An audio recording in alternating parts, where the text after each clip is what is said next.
Hello, and welcome to CDH Conversations Cause and Effect series. I'm your host, Phetha Mchunu, and welcome to your front row seat of where business meets law. This podcast is all about big ideas and also unpacking real-world issues that have to do with deal making within South Africa and beyond. Today, we have a hot off-the-press highlight of our inaugural Company Law Developments Conference, which took place just earlier today. One of the big key themed issues of this conference was BEE and public interest considerations in light of the Competition Commission's merger policies. Today, I am joined by Allan Hannie, our guest, who will be helping us just make sense of it all and really get into the nitty-gritty of what this means when it comes to BEE considerations and also the merger policies. Welcome to the show. It's so lovely to have you. Thank you so much. So before we get started, I'd just like to know from you, what were some of the big ideas and themes of this conference that you felt really touched on the mood of the room? I think the first aspect for me is, I obviously only had a small part sort of to play in the conference, but I sat through the whole thing. I really enjoyed it, firstly.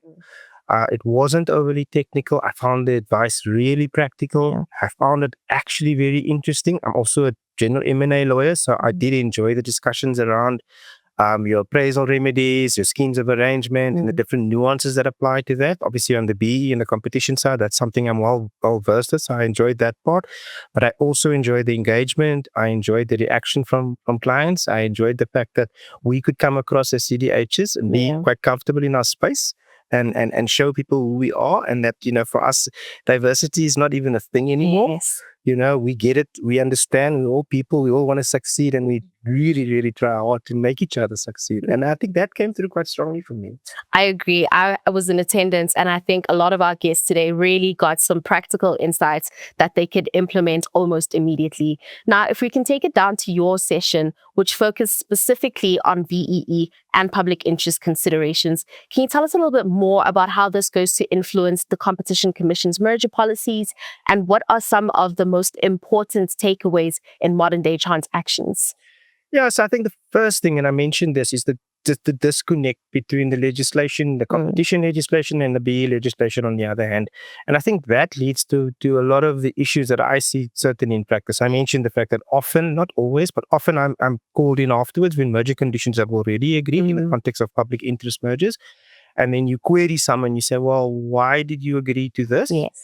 And often the reason is, well, the commission imposed it, weren't prepared to budget it. And quite frankly, we're at the end of the deal. As you know, if you do M&A transactions, usually the last CP is your merger filing. So all efforts are going to make sure that that gets approved. And also, ultimately you understand that, there's a commercial aspect to getting the transaction done. So you don't want to be overly pedantic and you don't want to raise issues. And when it's the last leg of the action of the transaction, I won't say it's quite deal fatigue.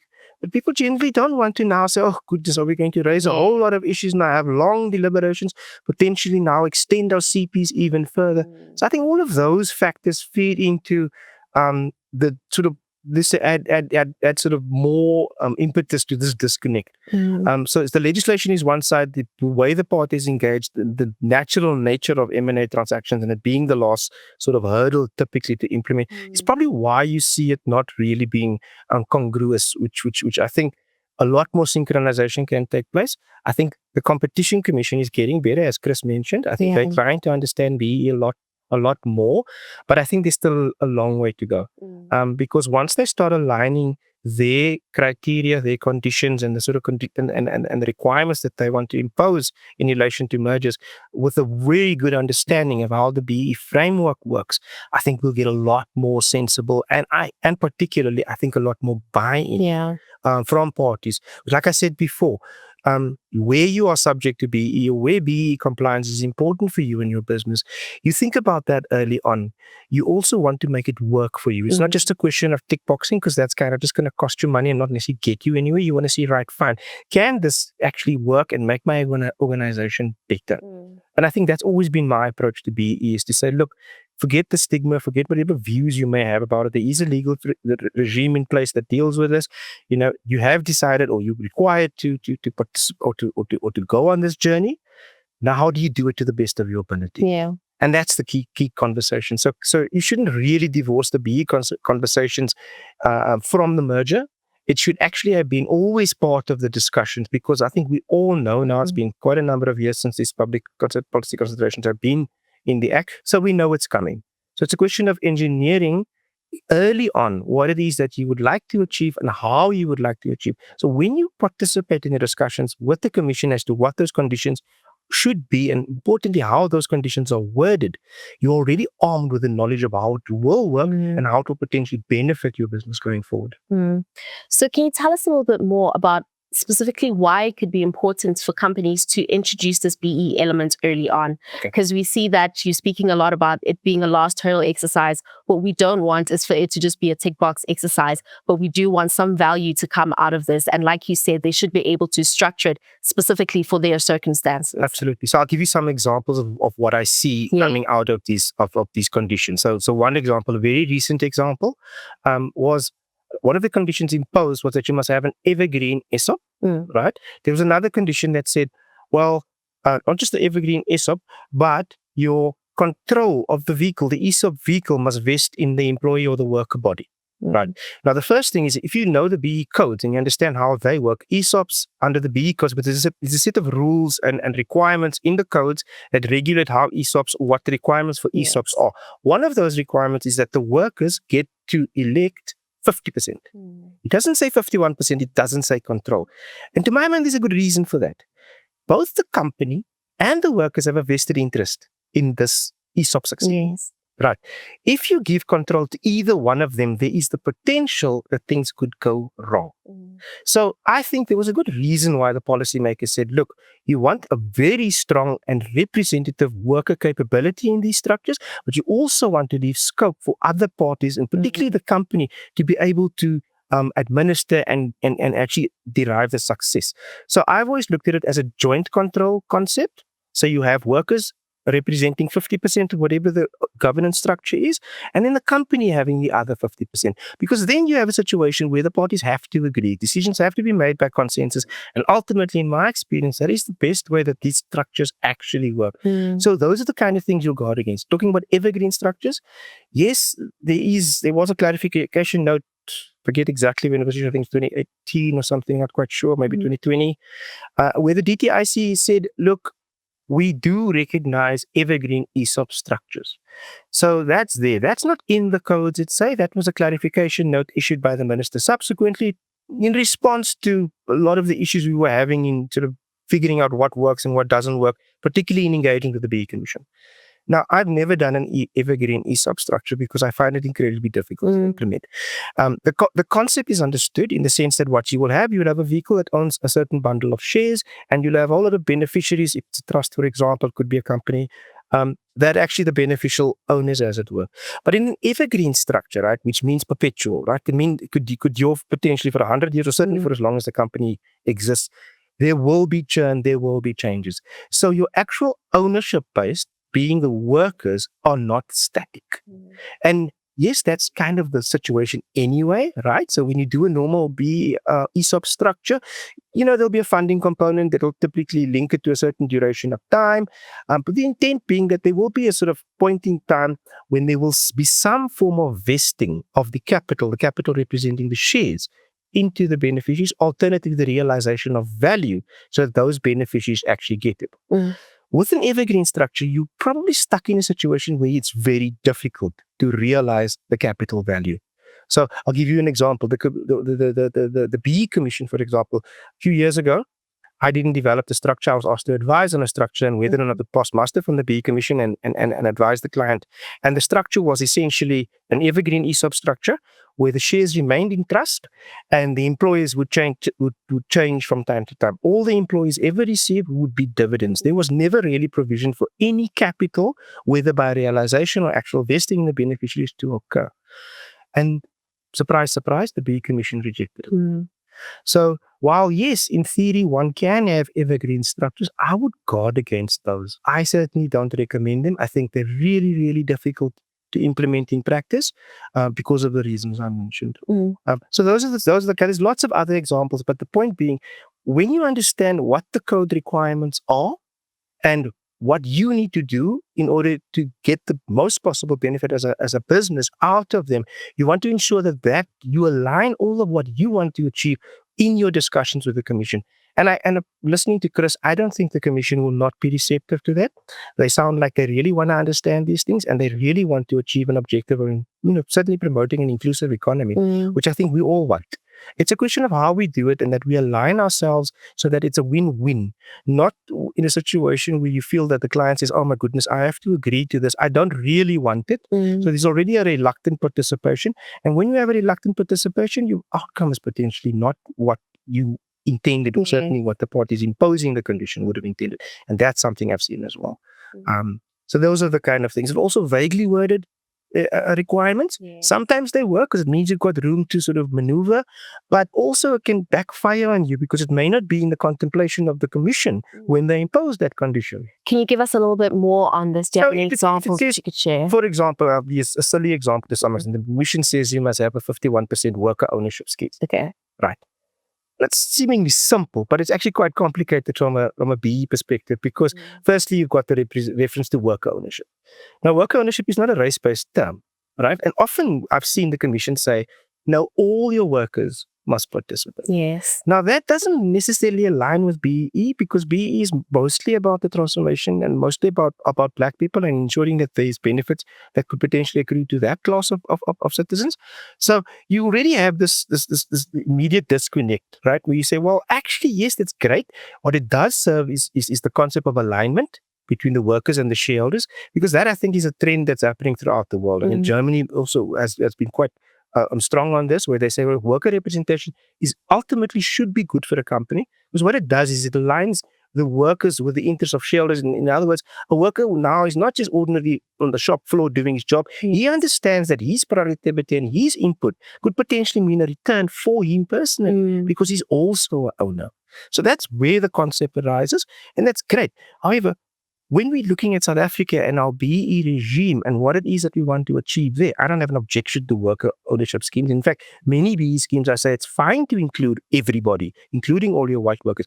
Bear in mind, though, you can only ever measure the Black percentages, right? So having worker schemes is fine, but a 51% worker ownership scheme doesn't give you 51% Black ownership. Okay. So that's another example where you think automatically you read it and you say, oh, no, it's fine because, I can actually potentially derive it and I can structure it. There are other complications. The funding component, like I mentioned, when we had the talk earlier, you need to be quite clear about how you're going to potentially fund it. What are the net value considerations? So there's those kinds of things. I mean, there's literally a lot. And it gets quite difficult sometimes to advise the clients. And then what's happening more often is actually going back to the commission and saying, we know we agree to this, but having now thought about it, taken advice, considered it properly in context, we think that perhaps this would be a better way to do it, or we want to motivate for a deviation or an amendment, to the particular condition.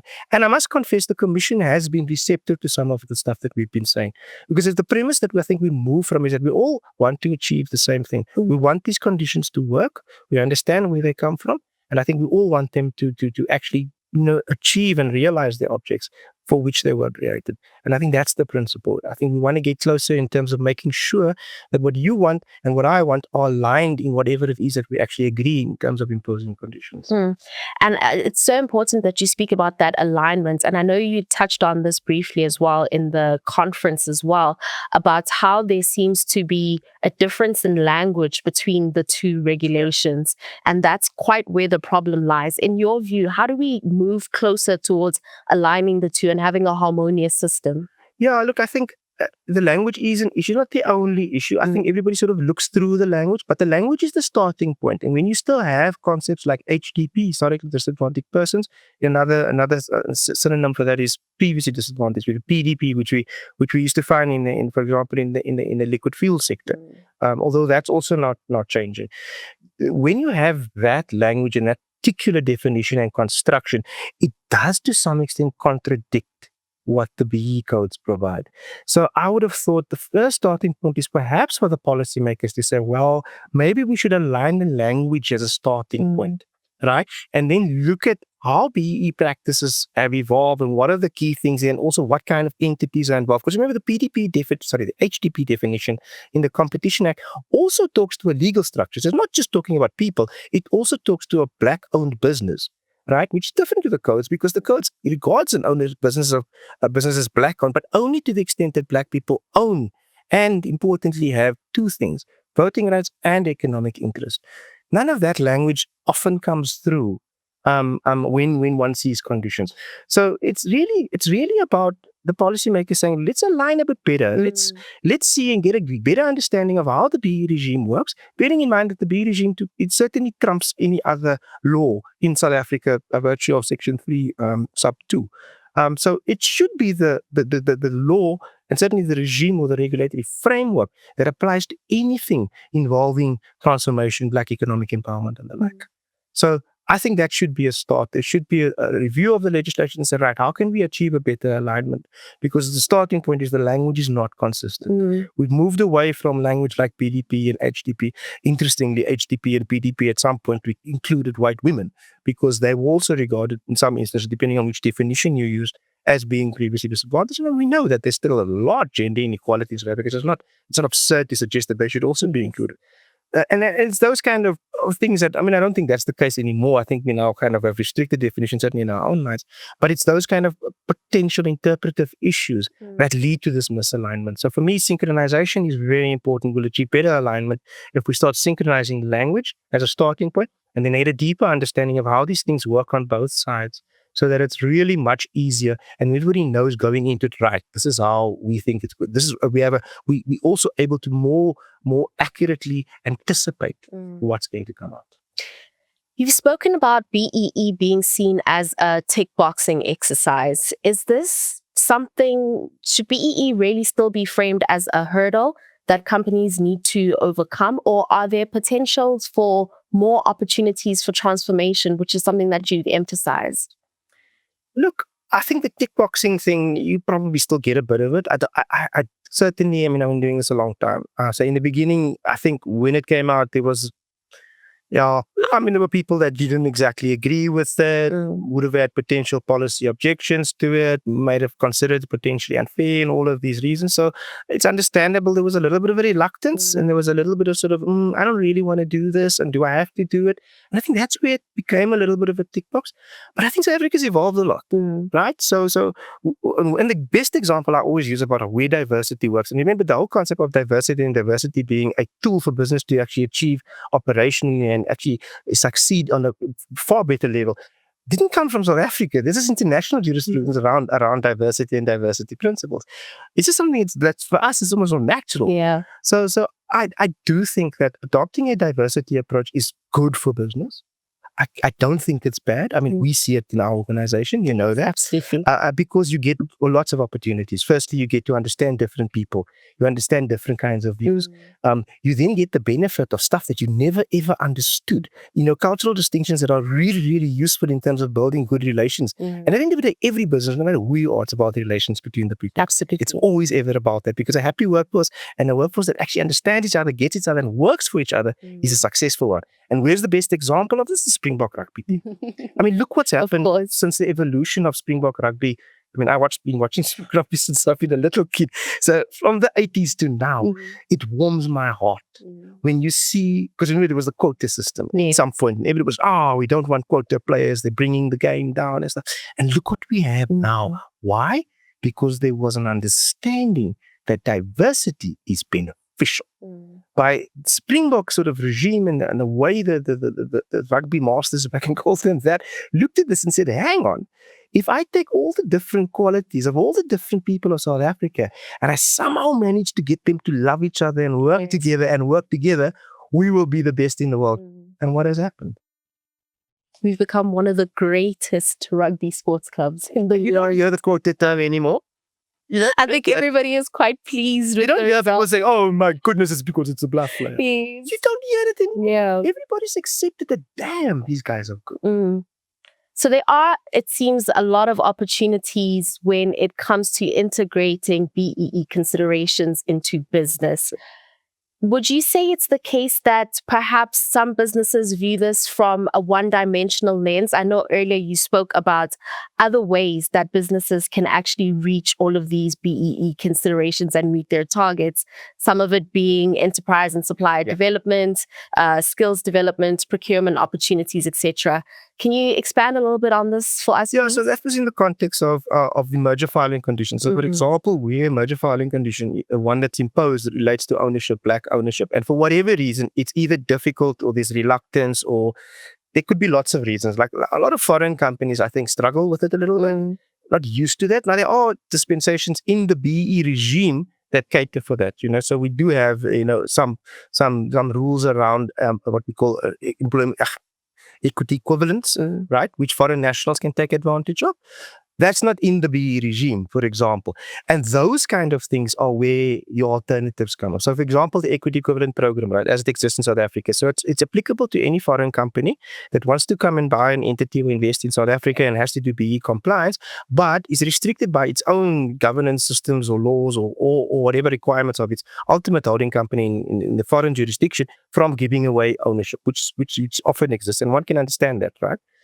There they've said, okay, fine, rather than do these other things. And a lot of those other things are exactly what's in the codes, in your ESD, your enterprise and supplier development elements, which covers enterprise development, which is development of small black businesses, supplier development, which is also small black business, but suppliers to the entity, preferential procurement, which is a big one, which is buying from black-owned business and small black-owned businesses.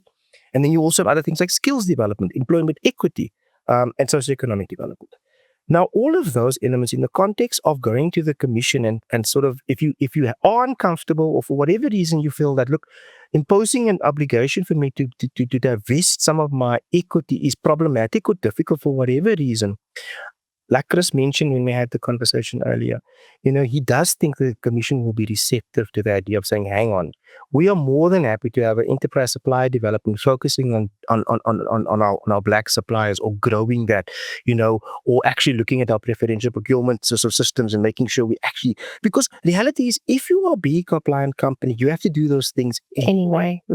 So it makes a lot more sense. And also, I do think that there's a shift, and there will certainly, from a policy perspective, be a little bit of a move away from ownership. It's just way too narrow. And we now know it doesn't necessarily result in the type of value accretion that one would have expected. Everybody thinks, oh, I own a share in a company. I'm wealthy. It's really being the experience. I mean, how many BE schemes today are underwater? When I say underwater, the debt associated with it exceed the actual value.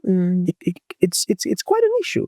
So I think that's probably where some of the policymakers say, well, hang on, maybe we should rather focus on something more tangible. I mean, assisting a small black business by giving him a contract, or providing funding so that he can go buy supplies or stuff.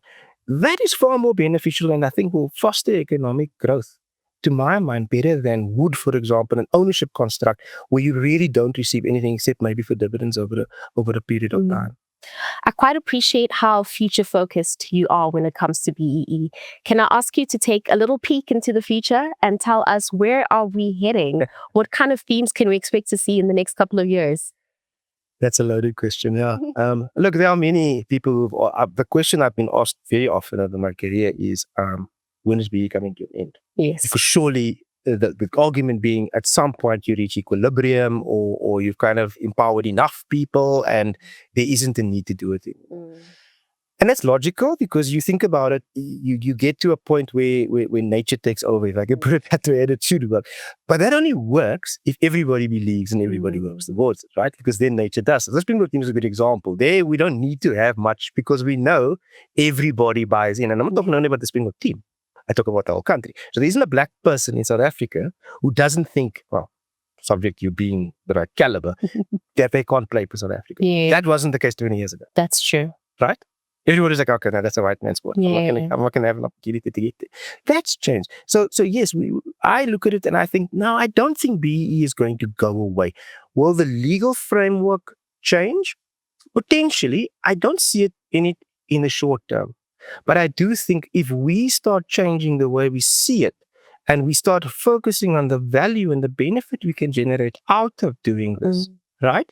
Then I think you have a better argument to say, at some point, we'll reach a stage of equilibrium. We don't really need it anymore. we're not there yet. And if that will ever happen, I don't know. That's way too far for my crystal ball to sort of predict. But at the present moment, I don't see it. I don't see the legal regime changing. I do, however, anticipate certain nuances. I think there might be some more regulatory enforcement mechanisms. I have heard the commission is potentially going to have more powers, to enforce certain provisions. So there are, and ownership, like I said, might now be de-emphasized. How that will happen, I'm not quite sure. So I think we will see tweaks. We've got employment equity, which is now massively being overhauled. There's a lot of changes happening, in that space. We'll see there's lots of legal processes that have to run to see how those things will come up. So no, I don't think there's going to be an overall change in the environment. I think it might get a little bit, it might intensify a little bit in the short term. But I think the point is, in South Africa, we have to find each other. Yeah. And I think that's what's happening now. I think we're all sort of shouting at each other a little bit, but I think at some point we're going to start talking to each other. And I see that you really have the hope of us finding each other. And I know that you'll still be around for it, Allan. I don't know why you're pretending as though you're going anywhere anytime soon. I have one last open-ended question for you. What kind of practical takeaway would you like to tell any sort of corporate leader or business when it relates to BEE and when it relates to mergers? What can they practically start doing now from today that will set them up for a more successful future? I think the first thing is, like I said, your attitude. The fact that you have to say you're in a position where you now have to, because there's a huge commercial advantage. All your competitors are now suddenly black owned, and you're sitting there and you're like, oh my goodness, I can't compete for work anymore because I don't get it. So now you have to consider it. It's your attitude, right? So if your attitude is one of, oh goodness, okay, then you're going to struggle because you already have a negative mindset to doing it, right? But if your attitude is, I need to get better. I want to see how this can benefit me and how I can create myself into a much better competitive space and actually effectively compete. That's a very different nuance, because then you start asking the right questions. You say, Allan, how can I do this? How can I achieve that? As opposed to, okay, what do I have to do? Okay, yeah, all right, let's put that. Very different attitude. And I always encourage clients, take some time, think about it. Come and talk to me first. I'll give you a general rundown. I'll talk to you about nice tips, things we can do, structures we can put in. It doesn't have to cost you an arm and a leg. It doesn't necessarily have to be overly complicated. We can reduce it to simple terms. But importantly, what I want to hear from you as the client is, how do you think it works in your organization? Because there isn't a one size fits all. And that's what people don't appreciate. Yes, there's one set of rules and laws, but it's different for every organization. Your needs are different. Your requirements are different. Your people are different. The makeup of your workforce is different. Your clients, everything is different for every organization. So I would say embrace it as far as you can and look for the opportunity that it can present, because I guarantee you there are lots of it. I've got clients who many, many years ago started the journey and put in, and they come to me and they say, wow, Allan, look at our organization now. We would never have thought we would be able to reach the heights, and not just financial heights, right? Like I said, it's just the cohesiveness that it creates within organizational cultures. Yeah. And I mean, there's the statements, culture eats strategy for breakfast. Anytime. And I think that part is often lost on people. And that's why I'm a big fan. I'm like, yes, sometimes it's difficult. Sometimes, we have to think hard, but there's always a way. I'm not a person, and certainly I don't think anybody should be sort of like, oh, well, okay, let's just do this for the sake of doing it. No, look at the opportunity. There's always an opportunity. Thank you so much for your insights today, Allan, and for joining us. As you have heard, I think one of my biggest key takeaways is transformation is a success tool, and you need to be able to use it properly. Consult with our lawyers. There is a strategy for you.